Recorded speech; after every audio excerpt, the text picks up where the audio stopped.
Muy buenas tardes, espero se encuentren bien el día de hoy y bueno, vamos a continuar con nuestras sesiones de lectura para complementar el trabajo que hacemos en el tejido, los tutoriales y el taller de mochilas que llevamos pues recorrido este año. Entonces acordémonos que pues en nuestros tutoriales, que mayormente han sido virtuales, realizamos una mochila de tamaño personal, las bases con un diseño guiado, y ahora estamos realizando una cartuchera en base a lo aprendido con nuestra mochila. Entonces pues los invito a los que no han visto los tutoriales que los vean. Están numerados, los pueden seguir, y en las mismas vacaciones ahora que se vienen en diciembre, enero, poder realizar su mochila personal y su cartuchera si no lo han hecho aún. Si ya lo hicieron, pues ya saben las bases, pueden realizar un montón más de mochilas y cartucheras con diferentes colores y diseños. Entonces espero les guste. También pues las lecturas están para que puedan amenizar un poco el ratico que duren tejiendo, o también ustedes mismos aprender a leer en voz alta y hacerlo mientras tejen o mientras están acompañados de alguien que está tejiendo o a su vez leyendo algo. Entonces pues les recomiendo eso, les dejo estos tutoriales para que lo prueben y ensayen tejer y leer. Entonces vamos a continuar con nuestra historia, nuestra maravillosa historia de Peter Schlemihl, de Albert von Chamisso, que pues ya estamos casi por finalizar. Entonces vamos a empezar, y como ya saben voy a ir leyendo y les voy a ir mostrando las ilustraciones de Agustín Comoto, el ilustrador de esta edición, de esta bonita edición de Nórdica Libros, que nos presenta para nuestro caso, para el día de hoy, para nuestra actualidad. Entonces vamos a empezar.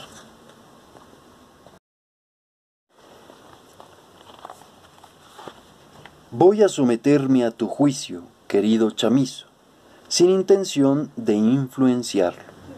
Yo mismo me he condenado severamente hace ya mucho tiempo, alimentando así el gusano atormentador que había en mi pecho.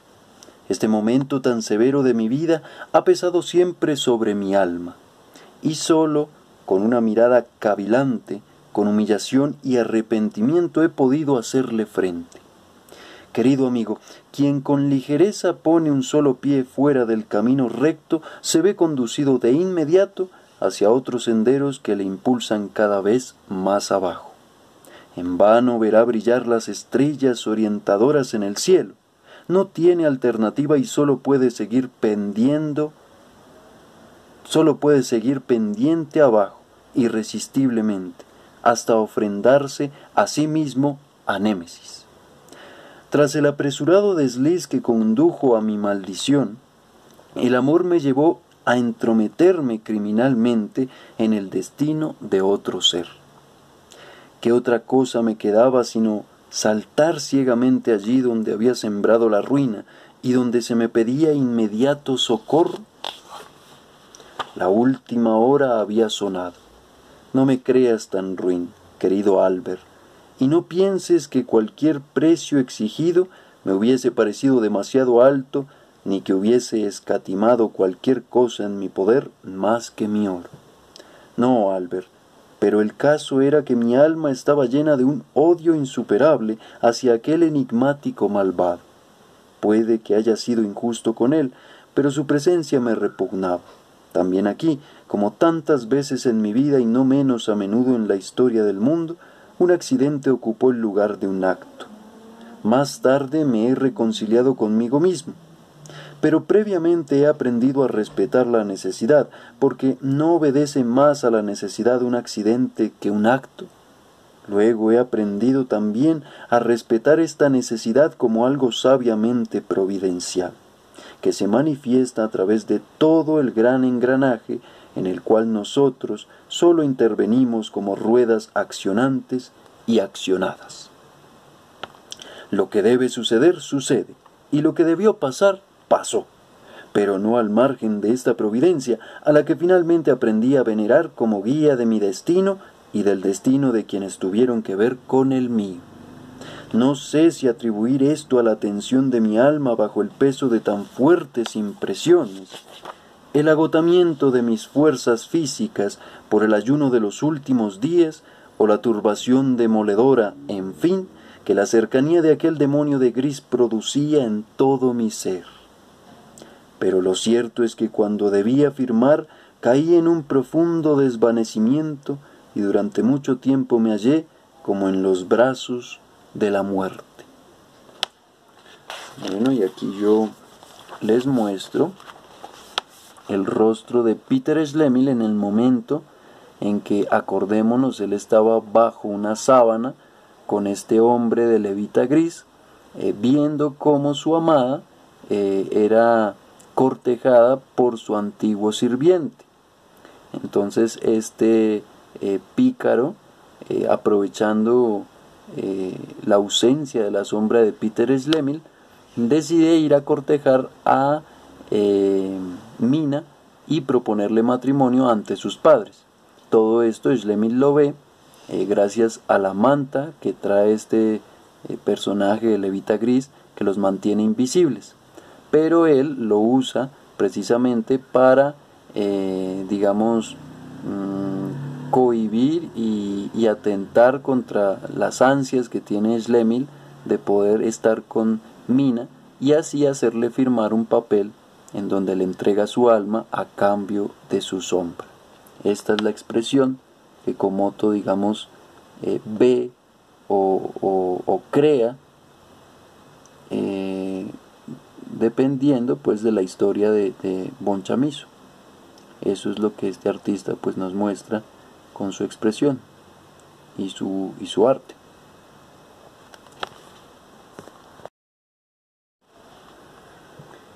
Cuando recobré la conciencia, los primeros ruidos que llegaron a mi oído fueron juramentos y pataleos. Abrí los ojos. Estaba oscuro. Aunque riñéndome, mi odioso acompañante se ocupaba de mí. ¡Qué manera de comportarse, como una vieja llorona, a cobrar ánimos y ejecutar de una vez lo decidido! ¿O prefiere quedarse ahí y lloriquear? Me levanté con esfuerzo del suelo donde yacía y miré calladamente alrededor. Era avanzada la noche. En la casa del inspector, brillantemente iluminada, se oía música festiva y algunos grupos de personas vagaban por los senderos del jardín. Algunas de ellas se acercaron conversando y tomaron asiento en el banco sobre el que yo había estado sentado antes. Hablaron del compromiso del rico señor Rascal con la hija de la casa, efectuado aquella mañana. Así pues, se había consumado. Me quité de la cabeza el gorro que vuelve invisible del desconocido, quien desapareció enseguida y sigilosamente y con prisa me dirigí a la salida del jardín, hundiéndome en la noche cerrada de los arbustos y pasando por la glorieta del conde Peter. Pero mi espíritu maligno seguía invisible a mi lado, persiguiéndome con palabras implacables. Así que este es el agradecimiento por los esfuerzos que uno se ha tomado durante todo el santo día para atender a Monsieur, que tiene los nervios débiles. Así que uno tiene que aceptar que lo tomen por tonto. Muy bien, señor testarudo, huya de mí si quiere, pero la verdad es que somos inseparables. Usted tiene mi oro y yo tengo su sombra, y esto no nos dejará en paz a ninguno de los dos. ¿Se ha oído alguna vez que una sombra haya abandonado definitivamente a su dueño?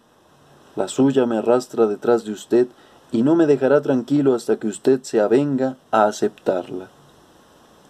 Lo que usted no ha hecho de buena gana tendrá que cumplirlo, solo que demasiado tarde y por fastidio, pues uno no escapa a su destino. Siguió hablando y hablando siempre en el mismo tono. Yo huía en vano, porque él siempre volvía a estar presente sin cesar de hablar, con mofa del oro y de la sombra. Me era imposible coordinar un solo pensamiento propio. A través de las calles vacías yo había tomado el camino que conducía a mi casa. Cuando estuve frente a ella y alcé la vista, apenas pude reconocerla. Detrás de los cristales rotos no había luz. Las puertas estaban cerradas y ninguna servidumbre se movía dentro. A mi lado él se rió en voz alta. Sí, es lo que pasa, pero a Vendel sin duda lo encontrará dentro. No hace mucho lo mandaron de vuelta tan agotado que desde entonces no debe de haberse movido de casa. Volvió a reír. Tendrá historias que contar. Andando pues. Buenas noches por hoy. Hasta la próxima. Después de que hube llamado repetidas veces apareció una luz. Vendel preguntó desde dentro quién era. Cuando el buen hombre reconoció mi voz, apenas pudo contener su alegría. Abrió la puerta y nos abrazamos llorando. Me pareció muy cambiado, débil y enfermo. En cuanto a mí, el pelo se me había vuelto totalmente blanco. A través de las habitaciones devastadas me condujo a un cuarto interior que se había salvado. Fue en busca de comida y bebida y apenas nos sentamos, volvió a echarse a llorar. Me contó que hacía poco, habiendo encontrado al hombre vestido de gris con mi sombra en su poder, le persiguió pegándole durante tanto tiempo que perdió mis huellas y cayó exhausto. Que después, al no poder encontrarme, había vuelto a casa y que al poco rato, instigada por Rascal, la plebe había asaltado nuestro hogar, rompiendo las ventanas y saciando sus ansias devastadoras. Así le habían pagado a su benefactor. Mis servidores habían huido cada cual por su lado. La policía local me había expulsado de la villa, considerándome sospechoso, y me había dado un plazo de 24 horas para abandonar la región. Vendel tenía muchas cosas que añadir a lo que yo sabía ya acerca de la riqueza de Rascal y de su boda. Este malvado, causante de todo lo acontecido en mi contra en ese lugar, debió de haber poseído mi secreto desde un principio y, ávido de mi oro, debe de haberse lanzado tras de mí. Ya en los primeros tiempos ha de haber conseguido una llave del armario donde lo guardaba y desde entonces seguramente ha acumulado una riqueza que ni siquiera necesitaba seguir aumentando. Vendel me contó todo esto entre frecuentes llantos y lloró de nuevo por la alegría de volver a verme y tenerme consigo. Pensando a qué extremos podía llevarme el infortunio, había temido por mí, pero no obstante me veía ahora en condiciones de soportarlo todo con calma y entereza, pues estas eran las características de mi desesperación en ese momento. Viendo mi desgracia tan enorme e implacable, y habiendo agotado todas mis lágrimas, ya no podía encontrar ningún grito en mi pecho. Entonces, sin mayor resistencia en el corazón, me sometí fría e indiferentemente a mi destino. Vendel, dije, tú conoces mi suerte. Este duro castigo no me llega sin culpas anteriores, pero tú, un ser inocente, no debes vincular por más tiempo tu destino al mío. Yo no lo quiero. Voy a partir esta misma noche. Ensíllame un caballo, porque me voy solo. Tú te quedas, es mi voluntad. Debe de haber todavía por ahí algunas cajas de oro. Guárdalas para ti. Erraré solitario por el mundo, pero si alguna vez una hora alegre me sonríe y la suerte me mira conciliadoramente, pensaré lealmente en ti, porque en tu pecho fiel he llorado en los momentos duros y dolorosos. Con el corazón destrozado y el alma conmovida, el buen hombre tuvo que obedecer esta última orden de su señor. Puesto que yo permanecí sordo a sus ruegos y argumentos y ciego ante sus lágrimas. Me trajo el caballo. Por última vez estreché contra mi pecho a aquel hombre en lágrimas, salté a la montura y me alejé del sepulcro de mi vida bajo el manto de la noche sin atender al camino que seguía mi caballo, pues ya no me quedaba en el mundo ni meta, ni deseo, ni esperanza. Bueno, aquí les muestro esta ilustración de Komoto donde vemos a Schlemil tocándole la puerta a su criado y más amigo fiel que ha tenido y ha podido guardar en su vida, y en estos momentos en particular, Vendel. Vendel es el pequeño y chaparro que siempre ha estado al lado de Schlemil, protegiéndolo y ayudándole con la ausencia de su sombra. Y es a este a quien puede abrirle su corazón y decirle todo lo que en estos momentos siente y presiente que va a pasar con él y su vida, que pues no trae muy buenos augurios. Por ahora está así la historia.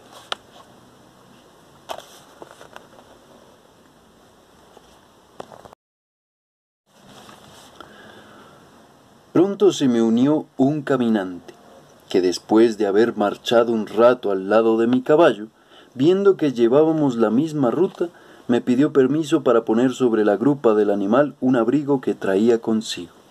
Sin decir palabra le dejé hacer. Me dio las gracias con amabilidad por el pequeño servicio y elogió mi caballo, lo que le dio ocasión para encomiar la dicha y el poder de los ricos, dejándose luego llevar, yo no sé cómo, a una especie de monólogo que yo solamente me limitaba a escuchar. Expuso sus opiniones sobre la vida y el mundo y muy pronto desembocó en la metafísica, de la cual se exigía la clave para solucionar todos los enigmas. Explicó este problema con mucha claridad y acto seguido intentó formular una respuesta. Tú sabes, amigo mío, que desde los tiempos en que frecuenté a los filósofos tuve que reconocer claramente que no tenía la menor vocación para la especulación filosófica y que olvidé esas preocupaciones. Desde entonces dejé de inquietarme por muchas cosas y renuncié a conocer y comprender otras, y tal como tú mismo me aconsejaste, y tanto como de mí dependió, he obedecido mi propia voz al seguir mi camino, confiando en la rectitud de mi espíritu. Pero esta vez me pareció que mi elocuente acompañante era capaz de construir con gran talento un edificio bien cimentado sobre su propia base y al mismo tiempo sostenido como por pura necesidad interna. Lo único que yo echaba de menos en la construcción era justamente lo que hubiera querido hallar, de modo que me pareció una pura obra de arte cuya perfección y elegantes acabados sólo servían para placer de la vista. Sin embargo, escuchaba con gusto al ingenioso conversador, que distraía mi atención de mis sufrimientos y de buena gana hubiera intimado con él si se hubiese dirigido a mi alma tanto como a mi razón. A todo esto había pasado el tiempo e inadvertidamente la aurora ya iluminaba el cielo. Me estremecí al levantar los ojos y ver desplegarse en el este el esplendor de los colores que anuncian la proximidad del sol. Y ni un amparo, ni un refugio se descubría en todo el páramo desierto para protegerse de él a la hora en que las sombras se proyectan en toda su extensión.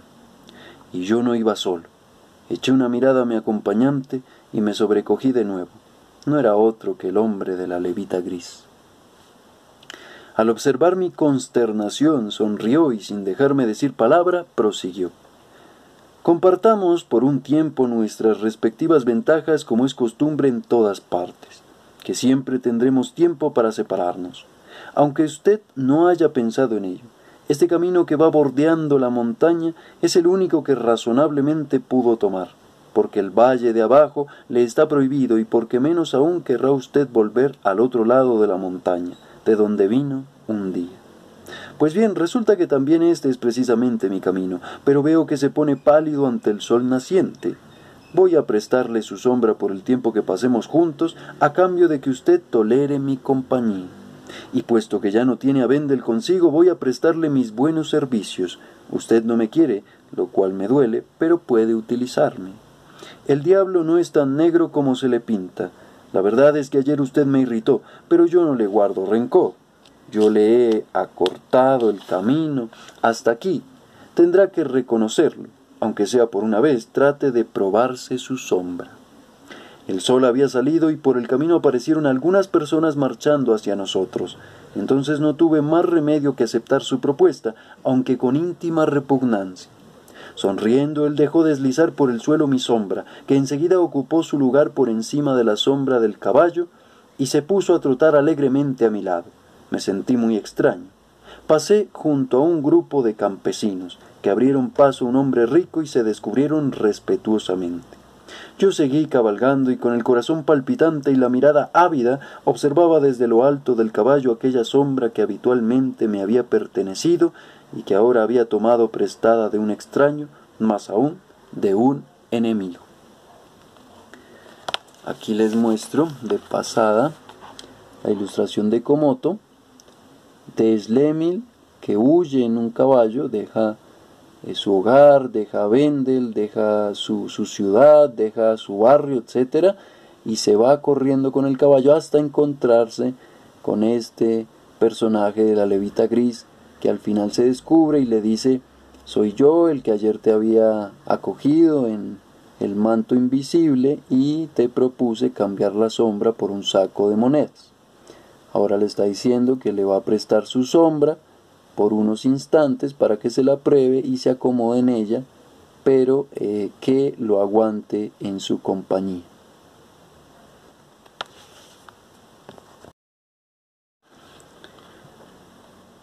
Este seguía andando despreocupadamente a mi lado y silbaba una cancioncilla. Él a pie, yo a caballo. Me dio un vértigo. La tentación era demasiado grande.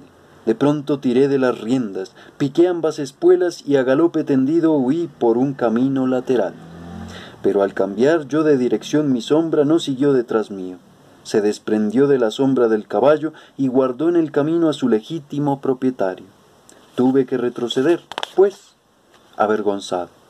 El hombre de la levita gris, una vez que hubo terminado tranquilamente su cancioncilla, se rió de mí y, reponiendo mi sombra en su lugar, me informó que ella solo aceptaría adherirse a mí de nuevo cuando yo volviera a ser su legítimo propietario.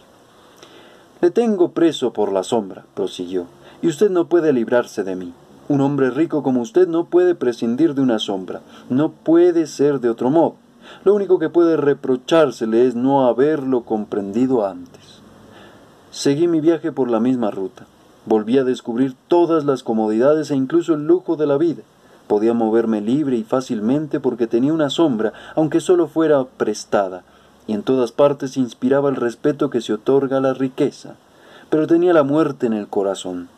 Mi extraño acompañante, que se hacía pasar por el humilde servidor del hombre más rico del mundo, era extraordinariamente solícito, sobremanera hábil y listo, la encarnación del criado de un hombre de fortuna.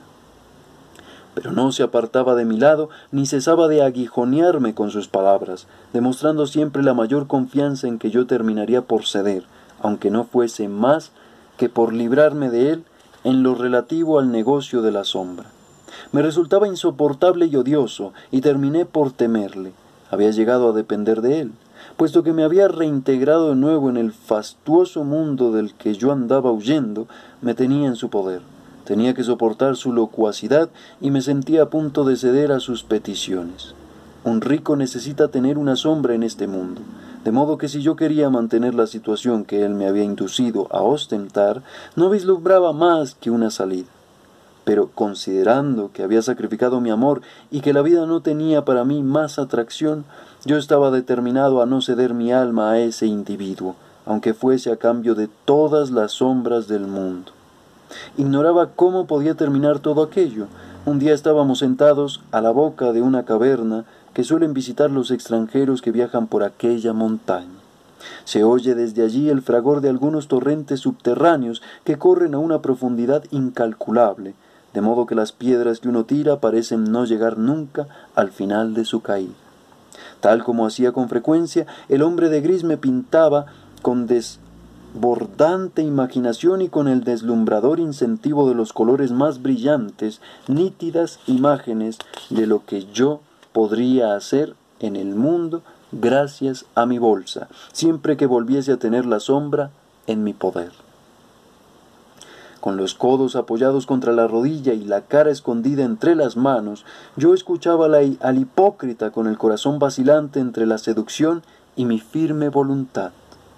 No podía soportar por más tiempo este desacuerdo íntimo y me resolví por la lucha decisiva. Caballero, parece usted olvidar que al permitirle acompañarme, bajo ciertas condiciones, yo me he reservado una total libertad. Una orden suya y empaqueto mis cosas. Esta era su frecuente amenaza. Como no dije nada, él se puso enseguida a enrollar mi sombra. Empalidecí, pero le dejé hacer calladamente. Siguió un largo silencio. Él fue quien primero tomó la palabra.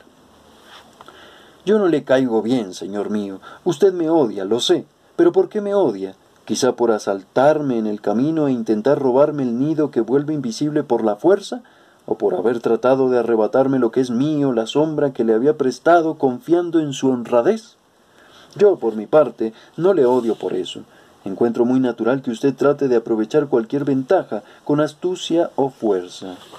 Por lo demás, que usted tenga todos esos principios tan severos y se considere la honradez misma es puro capricho, contra el cual no tengo nada que decir.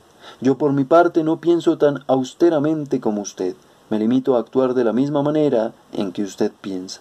¿O es que alguna vez he hundido el pulgar en su garganta para apoderarme de su alma apreciadísima que tanto me atrae? ¿He lanzado a un criado contra usted para obligarle a devolver mi bolsa? ¿He intentado fugarme con ella? Yo no tenía nada que replicar a esto. Él continuó. Está bien, caballero, está bien. Yo no le caigo bien, lo entiendo y no se lo reprocho. Tenemos que separarnos, eso está claro. También usted empieza a parecerme muy fastidioso.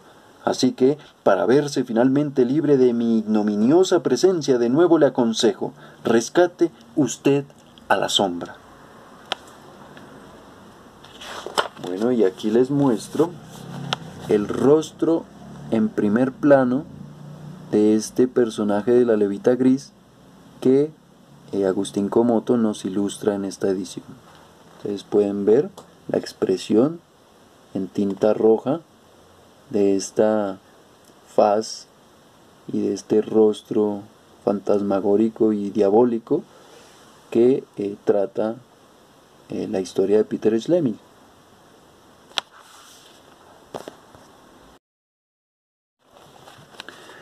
Yo le tendí la bolsa.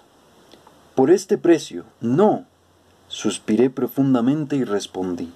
«Pues bien, pero insisto, señor mío, en que nos separemos. No me impida por más tiempo seguir mi camino en un mundo que, a mi juicio, tiene suficiente espacio para los dos».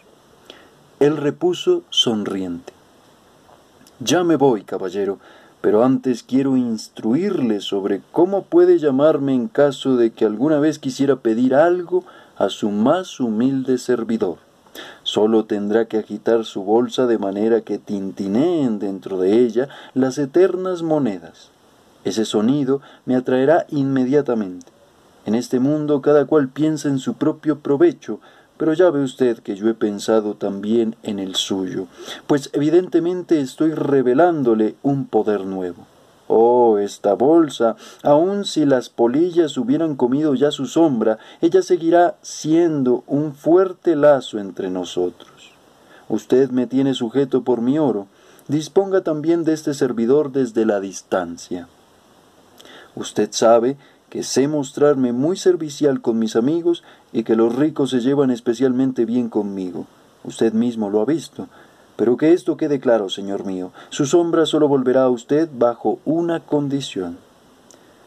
Figuras de otros tiempos surgieron ante mi alma. Bruscamente le pregunté, ¿consiguió usted una firma del señor John?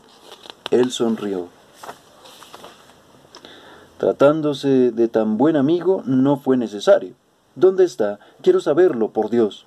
Con recelo metió la mano en su bolsillo y tirada por los pelos apareció la figura pálida y deforme de Thomas John, cuyos labios azulados y cadavéricos se movieron dejando escapar estas abrumadoras palabras: «Justo judicio Dei judicatus sum».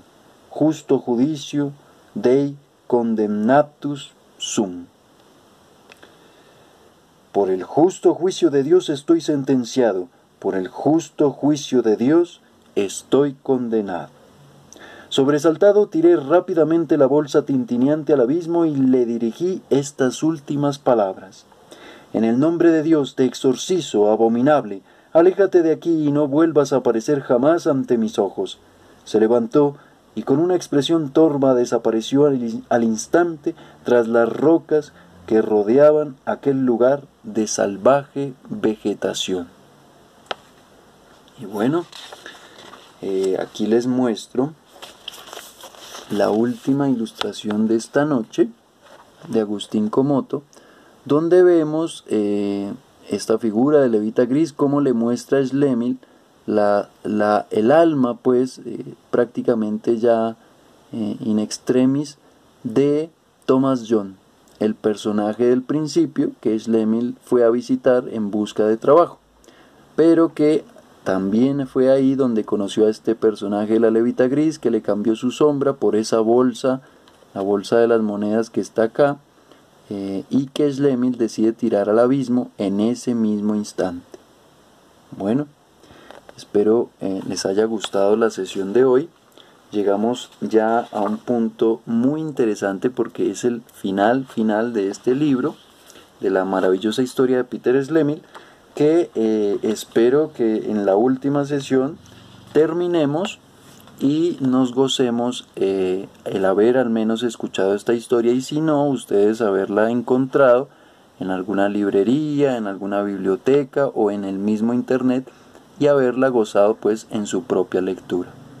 Espero les haya gustado, espero practiquen también la lectura en voz alta, ¿por qué no? Y sus tejidos estén avanzando. Entonces, un saludo muy especial, cuídense mucho, no se olviden de los tutoriales de la cartuchera, que pensándolo bien les va a servir mucho para estas épocas navideñas, donde podemos hacer algo con algún material y darle provecho vendiéndolo a los conocidos, o si ya queremos algo más serio, pues empezar un negocio, un pequeño negocio de fin de año para ver si se pueden vender estas cartucheras. No requieren mucho tiempo, como las mochilas, y son más pequeñas, más manejables, solo requieren de una cremallera, lo que les digo, pero pues ahí la estamos haciendo. También en esta semana espero terminemos nuestra cartuchera y yo pueda completar los tutoriales para que ustedes los tengan ya disponibles de aquí en adelante en el canal de YouTube, y pues los sigan haciendo, repitiendo, y ya aprendiendo las bases, pues hacer sus propias cosas y objetos. Un saludo muy especial, cuídense mucho, no se olviden de llenarme el registro que siempre dejo con el video, y nos veremos en la próxima. Hasta luego.